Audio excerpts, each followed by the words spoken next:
So this is a typical winter sun situation that you get.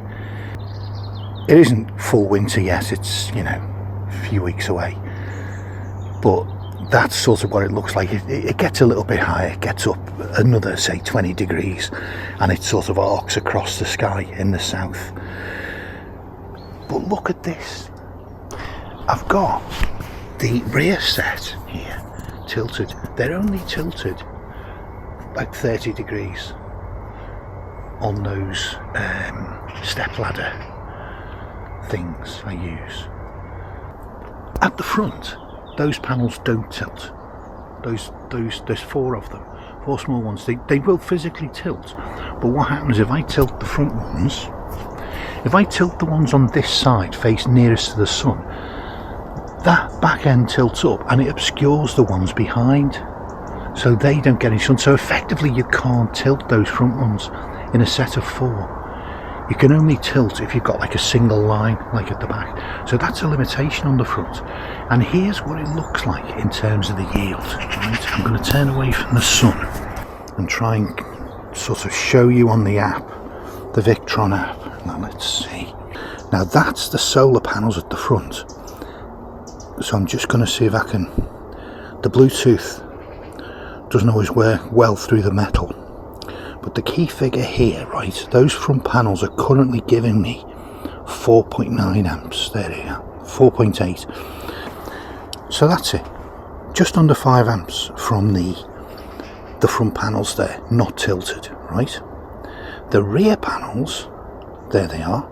So if I just press on them,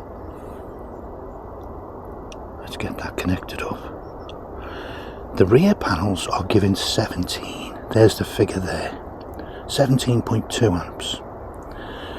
So that's 5 amps versus the ones that are tilted, the rear ones, 17.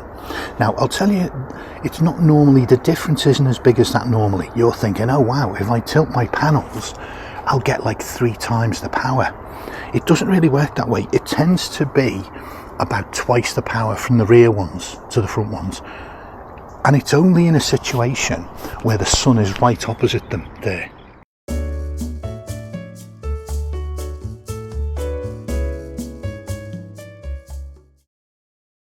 If the sun was over and on an angle over that way, the benefit wouldn't be so great. It's more marginal.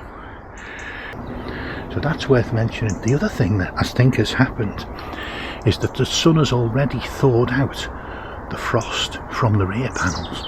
But because the front panels are not getting direct sunlight, they're getting at an angle, they haven't yet thawed. So that's the reason why the yield is 3 times higher on these than it is on those. It's because they've already absorbed enough energy to thaw out. So you're getting 17 amps, and it's not even 9 AM yet on a late autumn, you know, late October morning. Altogether there's 1,400 watts of panels. The front one is, I think, 660. They were here when I bought the boat. I added these two. They add up to about 750. So they're roughly the same.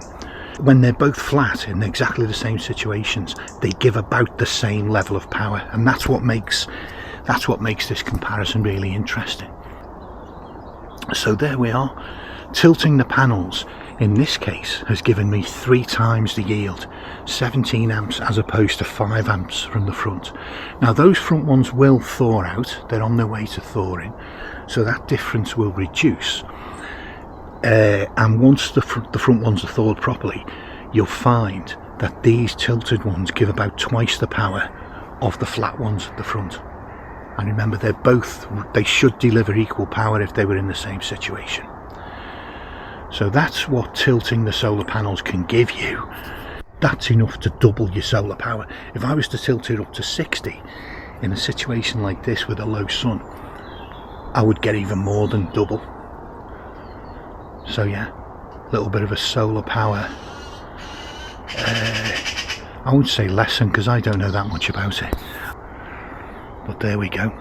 Even in October, if the sun comes out, you can be doing gangbusters, as they say, with the solar power. And I wouldn't be surprised if this sun stays out all day. I wouldn't be surprised if I get enough heat to get the water tank to wash in temperature. Not heat it to proper hot, but certainly 40 degrees so you can shower and wash. So there we go. Solar power.